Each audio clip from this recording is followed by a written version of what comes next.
Thalassophobia, a persistent and intense fear of deep bodies of water.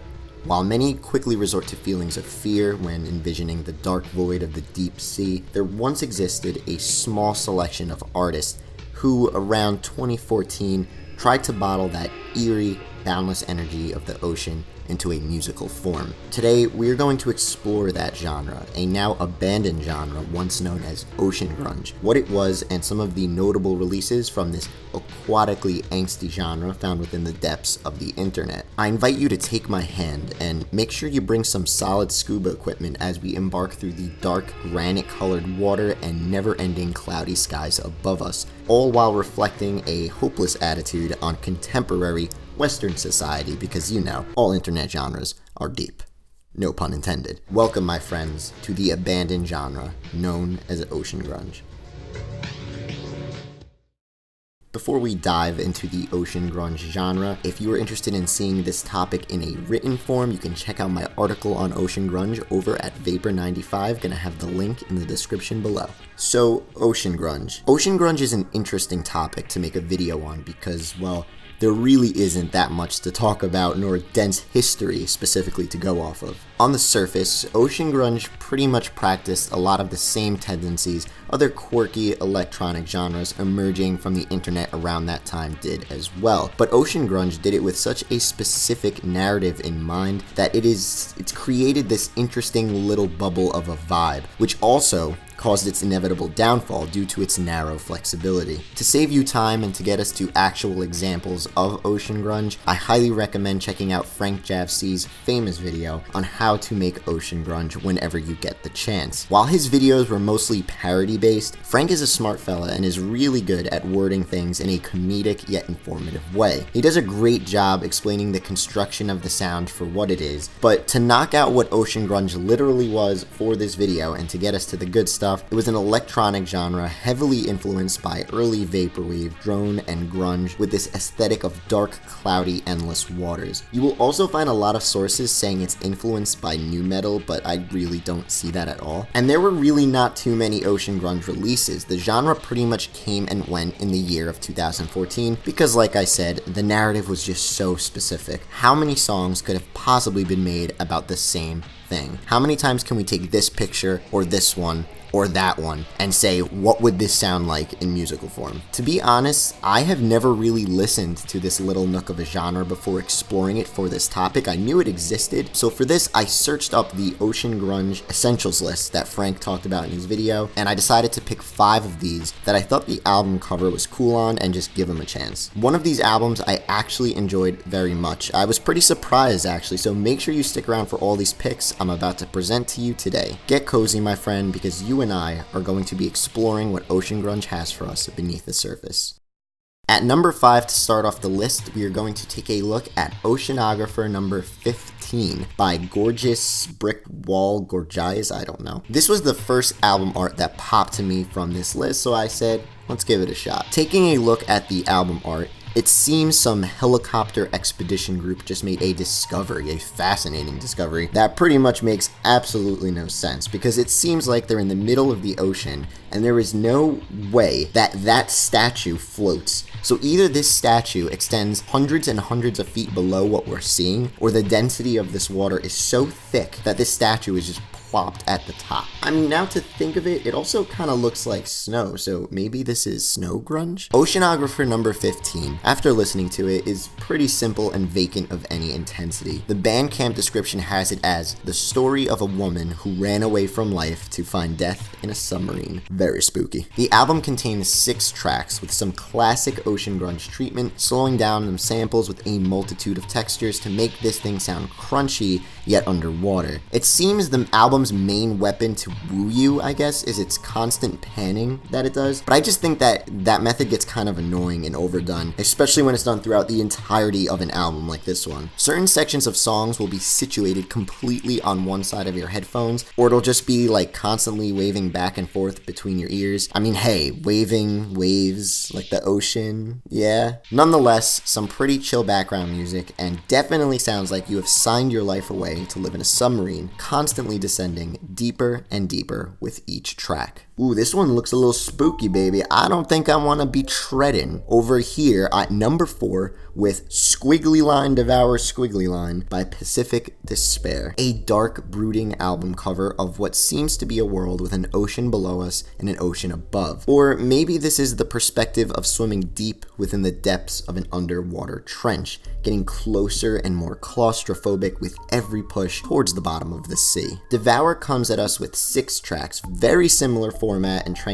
lengthless, almost completely identical to Oceanographer number 15. If you check out a couple of these ocean grunge releases, you can easily see why this genre just kind of went under. A lot of it just seemed to be the same thing release after release, just some gloomy mall soft if anything. So I think personally it's just more of the name of the genre that disappeared, or labeling this sound as ocean grunge, than the actual sound of ocean grunge disappearing. Ocean grunge is just another case of the always sprouting niche genres the internet belches up for us that find its eventual doom due to the limitations conjured up by its own narrative. It eats itself, I guess. Nothing too dynamic or ear-catching on Devour as well, just some more faint background noise to accompany you if you're studying, cleaning the house, or whatever you like to do. The thing is pumped with reverb, it's got your echoing samples, droned out and constantly retexturized metallic sound effects. You know the deal, baby. I mean, it definitely does sound a bit distant, like you're under the sea while there is a ton of activity going on above the surface, but being so deep underneath the water, the sound just can't quite get past that ocean water into your ears. So in regards to making this thing sound like an ocean themed album, I guess it does the job. Devour is a good example of what ocean grunge wants to be. Another product off the ocean grunge conveyor belt, and we can leave it at that. Every track pretty much sounds the same, all leading up to the final track, No Signal, which just sounds like one 10-second sound stretched out by 2000%. It all does the notion of an aquatic void justice, I guess. Next up, I decided to choose an ocean grunge album from the Ocean Grunge Essentials list that did not actually have an ocean in the picture.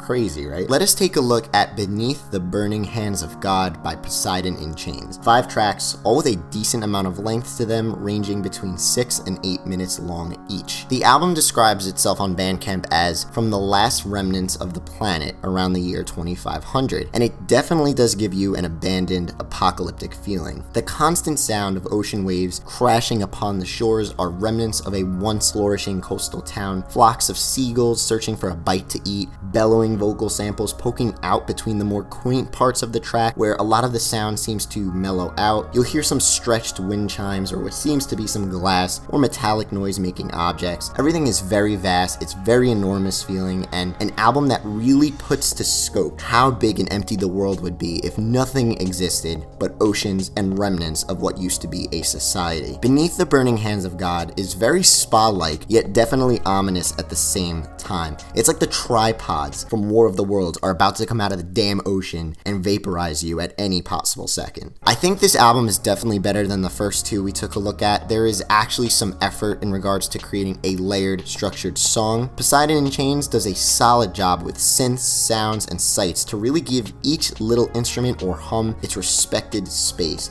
It definitely sticks out as one of the more prominent, talented artists from such a specific corner of music. A cinematic experience for something that can only be heard through 5 tracks. Good job with this one. Next up, we got As the Earth Drinks by Metsu, another 5-track release coming out all the way back in June of 2011. Recorded in December of 2010, As the Earth Drinks is an ambient and textural 5-song album with bit-crushed and compressed drums, flangered guitar strumming, and some moments of breakdowns, believe it or not. Track 2, titled Ember, goes hard at the end, out of nowhere. And just, a note, this album is definitely not Vaporwave. Some of these ocean grunge albums really flow towards the grunge side, and this album is definitely one of them. As I was mentioning earlier, I think a lot of ocean grunge is basically just gloomy mall soft with a narrative based on the ocean, and I guess the other half is just ambient sounding grunge. As the Earth Drinks is a cool listen, very raw and seems super unpolished, which we all know can sound really great if it's done right. The album really feels like it was recorded in one go by some friends in a garage on a rainy afternoon. Tracks like Rust Gasping for Air sound like a chillaxed jam session with your best buds in a 12-pack. I mean, can't go wrong with that. Some tracks just sound like your standard grunge song though. I do not really see the relationship to the ocean in some of them, like the track To Keep From Drowning, Your Feet Must Touch the Ground, that's track number 4. But hey, not not everything needs to be aesthetic, Pad. This album has a physical release too, which is also surprisingly still available for being out since 2011. The CD comes in a shrink-wrapped, high-quality printed board case with a really nice 5-panel pop-out accordion art book. I really adore the packaging here. Ocean Grunge definitely has some strong and mesmerizing colors in its palette, and the CD packaging here takes advantage of that quite well. Only 100 of these exist though, and hey, why not support these fellas and grab something that somehow still exists for sale that is almost 10 years old with a quantity of 100. Pretty cool indeed. Alright, before we get into the final pick, which was an album that I actually found to be quite amazing, and I'm happy I did this video because now I know about this album, just make sure you click the subscribe button. I know I say this every video, but hey, it helps the channel out so much. I really want to grow this channel, so if this is your first time here, help a brother out.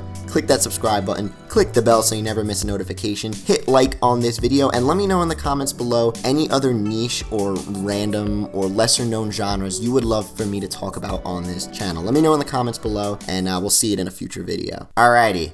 Last but definitely not least, I want to share with you an album that I actually find to be quite amazing, and I'm really happy to have discovered it by checking out this Ocean Grunge Essentials list, like I was just saying. For the final pick of this countdown, we are going with one of the OG players of the Ocean Grunge sound, Sea of Dogs, and their release of Through the Fog and the Driftwood. Coming in at a hearty 10 tracks, August of 2014's Through the Fog and the Driftwood by Sea of Dogs is everything an Ocean Grunge album should and can be. The album is way more dynamic in sound range and just integrity and intensity compared to everything else I pretty much took a listen to for this video. You got a ton of instruments and sampling techniques going at it with one another, and a whole bunch of energy to really replicate an ocean of waves at war with one another, constantly crashing and colliding in a world where no land exists at all. The opening track, Slain, does a fascinating job at welcoming you to this world, a wrecking ball of an atmosphere as the song hits you with every component the Ocean Grunge toolbox can possibly throw at you. What really does it for me with this album is its range. Every track has a personality of its own. While track number 1, Slain, is an orchestra of Ocean Grunge attributes, track number 3, titled It's Over, is sampled and produced to sound almost like a George Clanton track if it were to be dropped down in pitch. Track number 6, Blue Like the Ocean, has some classic Echo Jams vibes to it, while the final track, once again Left with Tears, sounds like what a Death Grips instrumental would sound like if it was in the Ocean Grunge genre. I also love the album artwork on here. Those light grays to dark granite colors are so pretty to me, and the artwork here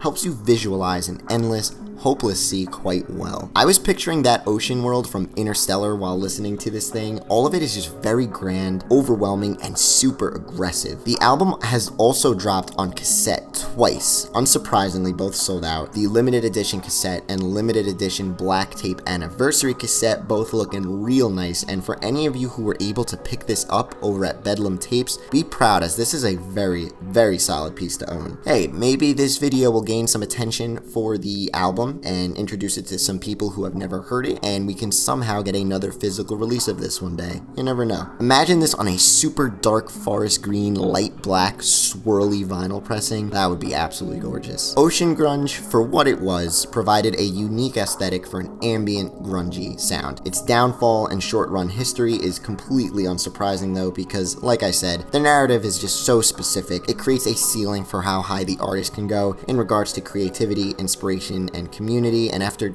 checking a handful of these albums out, I can't see how anything could get better than that Sea of Dogs release. And if anyone did want to experiment beyond what Ocean Grunge can be, it just places their sound in another genre. But, as always, who cares, because at the end of the day, placing a genre on a sound is just a way to put faith into labeling something, and all that matters is the music anyway, so. I find some of these releases to be pretty good, definitely the last one we talked about, while others just seem like regurgitated background noise we hear time and time again from the internet. I don't see the genre ever making a true comeback, but it is definitely fun to return to the idea of it nonetheless, setting sail in cold, cloudy waters where you are one wave away from being swept into the dark, black void of the ocean. Safe travels, my friend. Much love, your boy, Pad Chennington.